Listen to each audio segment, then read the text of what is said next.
It's your daily dose of Donna, and today is Monday, April 10th.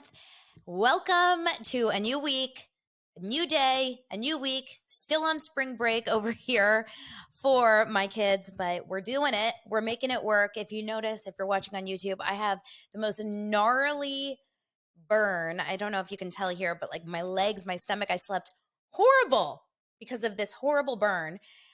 Because I was outside all day yesterday. We had such a gorgeous day. It was 80 degrees here in LA. We were in our pool from morning till night, basically. We were having friends over. We had food. We grilled. We did an Easter egg hunt for my kids in the evening. If you follow me on Instagram, you can see it over there. And that's it. We just had a really, really nice weekend. And we actually had a full weekend. Oh my gosh. I saw, if you follow me on Instagram, you followed me along on Saturday.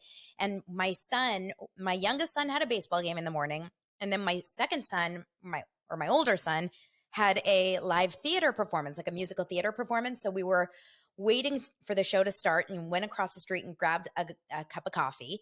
And I'm like, oh my God, Lance, that's Allie from Vanderpump Rules.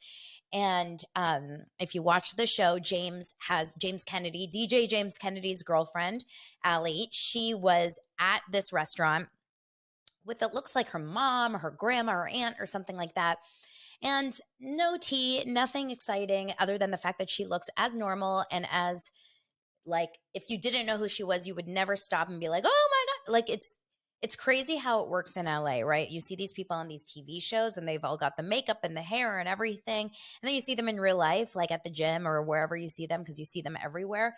And you could walk right past them. Like, everyone just looks so casual when they're not on TV all done up and everything. So that was my Saturday. We went to the LAFC game that night. My husband has season tickets for his business. And so there's like unlimited booze and unlimited food. And it was just a really, really fun weekend. And meanwhile, my YouTube video that I posted on Friday, the podcast, the Heather McDonald, Kelly Dodd, Rachel Hollis, Heidi Powell, like that episode exploded on YouTube. I've had, I think, 10,000 views. Thank you so much for those of you who are new here. I've gained hundreds of subscribers over on YouTube. And then, of course, more listens on the podcast. And I'm live right now on TikTok. So hi, everyone. Welcome. I hope you enjoy this content. One thing I will say, I'm trying really hard to not pay attention to the comments that are upsetting to me. But at the same time, I love engaging with the good comments, right? So a couple of comments like threw me from last week. I said something along the lines, and this is just for my own, not that I owe an apology, it's just for my own. It's important for me to share this. I said in my last podcast episode on Friday, I said, I'm Jewish. My husband's not. For Easter, we don't do anything crazy. We don't go to church. We don't go to the. That's all I said. What I meant was, we don't celebrate hardcore. We don't go to mass. We don't go, to church. We don't go to temple on Passover. Like, we don't celebrate, very, very, in a very religious way. That's what I was saying. When I said crazy, I just meant like, we're just more secular. We just hang out at home. We have brunch. We hang out with our friends, our family. And I just want to clear that up because I got some comments saying, wow, I can't believe you think going to mass on Easter is crazy. I was like, no, YouTube, no. Anyway, another thing is, a lot of people like to comment that it takes me a second to get to the point. Well, I'm just going to share one thing really fast. This is my show. It's Daily Dose of Donna, right? This is my podcast. So I do what I want to do. And if you like it, you like it. But I always will put timestamps now for you guys. So don't you stress. Okay. I'll make sure that I'll try to keep as many timestamps as possible so that you guys can, and I have my pencil out, my pen, okay? Welcome everyone on TikTok, you guys. Come on in, join the conversation. Make sure to follow over there. Okay, so we have a bunch of things to talk about. We have a bunch of like little snippets. No huge story today, but some snippets. First of all, I'm going to say, and I'm not going to make this a TV show review, but all I want to say is Succession. Whoa. Succession. And I will say this one thing, these shows, if you're not watching live the night of, it's really, really hard to escape knowing what happens in these big shows, right? Because then you go the next day online and it's like, if it's a big episode and something big happens, like, it's everywhere. Well, last night's episode was big. I'm not going to spoil it here for you, but if you haven't already figured out what happened in last night's episode because it was on the front cover of the LA Times, the actual story, what happened, and it's everywhere. And I saw a tweet this morning that said something along the lines of, are you saying whoa? Like, whoa, it was a big deal. Yeah. I saw something on Twitter this morning that said something along the lines of like, wow, so Succession fans just collectively decided to like forego worrying about giving away spoilers. Like everyone was just so in shock. So I hope you like Succession. I hope you watch it. Leave me a comment below if you do. Another thing I watched this weekend, I caught up onto, was Love is Blind. So I'm going to get into a little bit of Love is Blind in just a minute. But let's first talk about some news stories for the weekend that I just thought were so crazy and so cool. So we're going to start with Ariana Madix. So Ariana Madix, you guys, have you seen this? Ariana Madix, famously from Vanderpump Rules, Tom Sandoval's ex-girlfriend, long-term girlfriend of 10 years, is living her best life. Ariana Madix, I don't think it's been officially confirmed by Dancing with the Stars because I don't think they do this, but pretty much all reports are saying that Ariana Madix is joining the next season of Dancing with the Stars. Now, this is super, super exciting for a few reasons. Number one, no one deserves a comeback story like Ariana, right? If you were publicly humiliated the way she has with the Scandival situation, and like everyone in the world has known now that she has been cheated on by her long-term boyfriend, basically her husband, and one of her best friends together, it's humiliating, it sucks, but this is like the best revenge. Not only is her business something about her, the sandwich shop opening, and it's going to do well, you know it will. Then there's also all this team Ariana, like the entire world supports Ariana in this. Then you see that she booked a Lifetime movie. So she shot a little bit of a Lifetime movie last week or 2 weeks ago up in Canada. So now she's getting acting gigs, but then this news breaks that she's going to be on Dancing with the Stars. I told my husband this. My husband, Lance, is a camera operator, and he's been working on Dancing with the Stars now for like 5 or 6 or 8 seasons. I don't even know how many years. So he works on the show. So when I see this news, because they're not shooting yet, and they haven't officially let out the cast, so he didn't know. And when I see this news yesterday morning, I text him. I'm like, oh my God, Ariana is on Dancing with the Stars. He's like, Grande? Ariana Grande? And I'm like, no, Ariana Madix. And he's like, oh, I don't know. Is it that big of a deal? I'm like, sir, Vanderpump Rules got over 2 million views on the, March 8th episode after Scandival broke. Yes, it's a big deal. And trust me, this is the comeback that Dancing with the Stars needed. Plus, Tyra Banks is out of Dancing with the Stars, which, bless her heart, was a insanely hard person to watch on that show. Like the casting was just so off, so wrong. So now it's going to be hosted by Alfonso Ribeiro, the guy that does the Carlton on Fresh Prince of Bel-Air, and I have my own feelings about it, but whatever. And Julianne Hough, who's Derek Huff's sister. Derek Huff is my neighbor. He lives up the street from me. Okay, so that is kind of exciting. I can't wait to watch this season. I think it's going to be an amazing season of numbers because so many people are going to support her, and I can't wait to see who else signs on. Okay, just a follow up on a little bit of what I talked about last week. I talked about this Heather McDonald, Kelly Dodd, Megan Weaver, Tamra Judge, Teddy Mellencamp story. If you don't know what I'm talking about, go back and listen to Friday's episode or watch the episode. But it felt like a game of telephone. And over the weekend, Teddy and Tamra released an episode of their Two Teas in a Pod. And I listened to the part where they talked about it this morning. Basically, what happened was Tamra clearly doesn't like Heather McDonald. Okay, this is a clear, obvious thing. They both kind of don't. It sounds to me like both Teddy and Tamra don't like Heather McDonald. Tamra said multiple times, I have never said that she owes me $250,000 because she actually owes me $500,000. And she said that twice. So she wanted to nail in the idea that Heather McDonald, she feels owes her $500,000. They clearly don't have a good relationship. Now, Tamra said, I never talked shit about Megan Weaver at all. And essentially what happened was Teddy and Tamra supported Megan and shouted out some love for her after the big Heather Megan feud. And they basically were kind of they were talked badly about in that like Heather and Kelly world because it looked like they were Team Megan. But the truth is, they probably are. Okay. Tamra Judge's company, it's Venus CBD. And if you watch Jeff Lewis or listen to Jeff Lewis, like he talks about Venus CBD like it's his life. Like he's constantly shouting out that product. And it made me buy it actually because it sounds so good from the way Jeff talks about it. So I guarantee you, um, Tamra wants to stay on Jeff's good side. Megan Weaver is Jeff's best friend.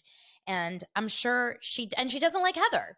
So it's not shocking. She also doesn't like Kelly Dodd. She and Kelly Dodd have a very contentious relationship. So it's very clear what's happening. But, I just wanted to say that they kind of laughed it off when they talked about it. It wasn't like that important to them, but they wanted to be very clear that this was, how they felt. Obviously not a huge fan of Heather McDonald. Okay, had to follow up on that story. Now we're going to talk about the next story that I have listed because I've got like a bunch of little stories, like I said today. Watch What Happens Live. So it comes out yesterday online because I love our internet sleuths. It comes out, hey Harmony guy, welcome. It comes out that the episode, the big, like crazy episode last Wednesday where Tom Schwartz was unhinged on Watch What Happens Live and just said whatever was on his mind, which is so funny because everyone was saying like, oh my God, he was so out of control and whatever. I actually loved it. I loved every second of it. I'm like, we don't want media training with these people. We want, just an unfiltered experience. And he really is like the most unfiltered, maybe not smart for him, but for us as a viewer, it's great to watch. So essentially in that episode, he does come out saying that he has known about the one night stand since August. But he doesn't say on the show that we watched, the live show on air, doesn't say when did this one night stand happen? Where were they? But apparently 2 people who were actually at the live taping of Watch What Happens Live that day said that he actually said that they slept together in Mexico at Sheena's wedding. The episodes we are watching right now, we know that in these 3 days that they're in Mexico or 4 days, this is when the affair actually physically, we don't know if it starts, but it definitely happens here. This is the time where Sandoval tells Schwartz about, and Schwartz said this on Watch What Happens Live, allegedly, and Watch What Happens Live edited that out. And my guess is because they want to save it for the show and for the reunion. And they don't want us to know too many details because they want us to kind of like stick around to find out more. Thought that was pretty crazy. That was some like little, now we know the affair definitely was consummated or was happening during the episodes that aired last week and tonight. Or sorry, this week on Wednesday, which is, can't wait. It's good. Okay, you guys, this is kind of crazy, but did you ever watch The Bachelor, the Bachelorette season where Claire, I feel like her last name, now I can't remember her last name, Claire something, was the Bachelorette, and then she met her guy Dale, and this was like COVID days. Like this was like high COVID days. And then she leaves the Bachelorette halfway through the season or 3 episodes into the season when she met Dale, and she goes on to, thank you so much. And she leaves and Tayshia comes on in. So this was 2020. My husband, maybe it was 2021 actually. Yeah, it was 2021. My husband was actually working on the show on The Bachelorette. He was in La Quinta for 5 weeks shooting this season where Claire leaves and Tayshia comes in. And if you remember who Tayshia is, she's beautiful. She was adorable. And she ended up falling in love with a guy named Zach, who I really liked. I thought they were very cute. They actually ended up dating for a couple of years afterwards. And he was very famously, or not famously, but very open about his sober journey. And it seemed like they were like going to go the distance. And then randomly last year, they just break up. A few months ago, last year, I don't know exactly when. Now, this is a little weird because a couple weeks ago, so Zach, Tayshia's ex, runs this very big foundation about sobriety.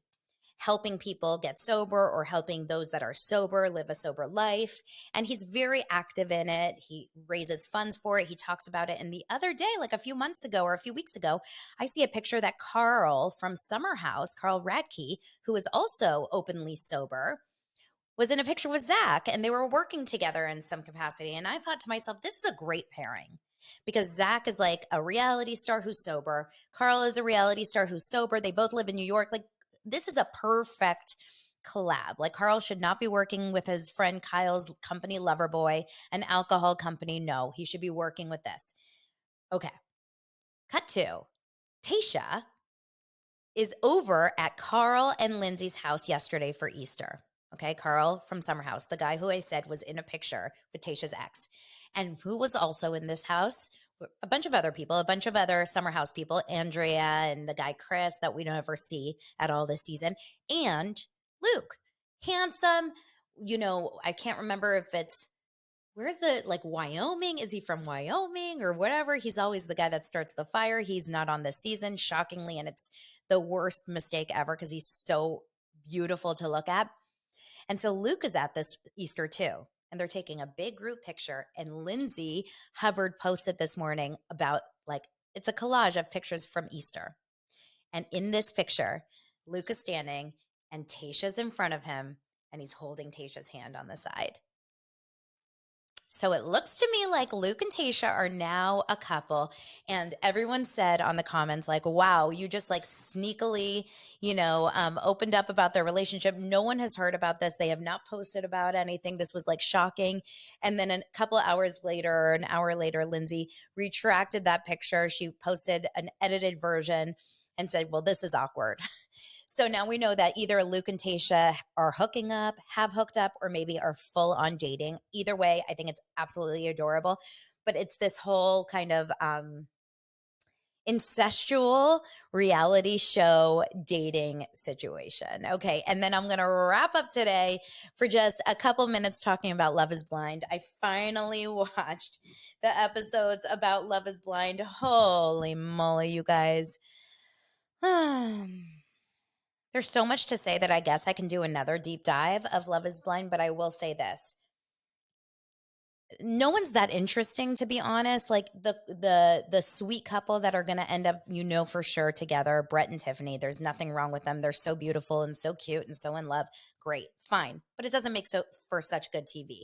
Then you have Micah and Paul, who are also in all there's not really any drama. They seem very happy and sweet and in love, and I think they're trying to make drama with her friends. I don't see any drama. And then, of course, you have Vicky and Marshall, Jackie and Marshall. And I'm not going to get into it because that's not the story I want to focus on right now. Essentially, they break up in the last episode, and Jackie ends up dating or going to try to date another guy from the show, Love is Blind, who never went to, the distance.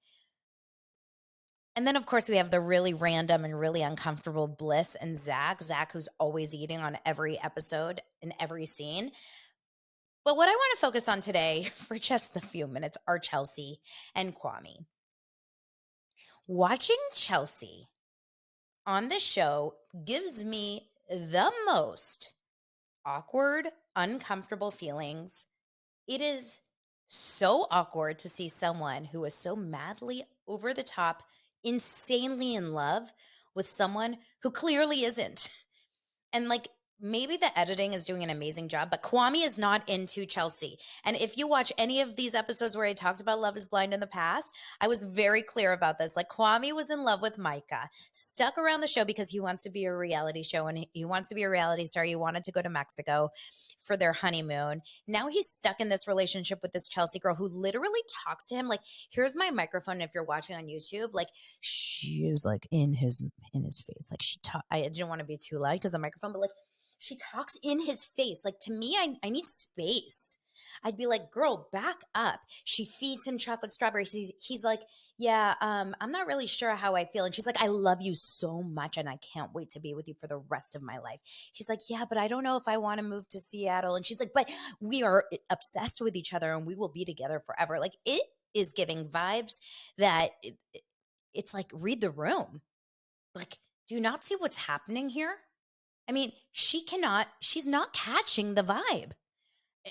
I wonder if you guys agree with me on this. And so at the end of the episode was the wedding. And then, of course, we didn't see the wedding. We just, it's like cut, and we're going to find out. I think Friday the 14th is when the next episodes are coming out, or the final episode before the live reunion, which is also going to be so fun to watch. But man, oh man, if any of my girlfriends are ever in love with a guy so much, so obviously, where they're obsessed with them and talking to them like this, and then the other guy's like, gotta go, get a clue. Chelsea, get a clue. Now, if these two end up together and get married, we know it's not going to end up well. That's all I have to say. It's not going to end up well. You guys, thank you so much for being here. Appreciate you as always. Thank you for the subscribes, follow, likes, telling your friends about Daily Dose of Donna. This is my favorite show, my favorite hour of the day. I absolutely love coming over here and giving you guys the tea on all these different things. We'll talk more about all these things this week. Let me know in the comments below what you want me to cover for the rest of the episodes this week. You guys have a great one, and I'll talk to you tomorrow.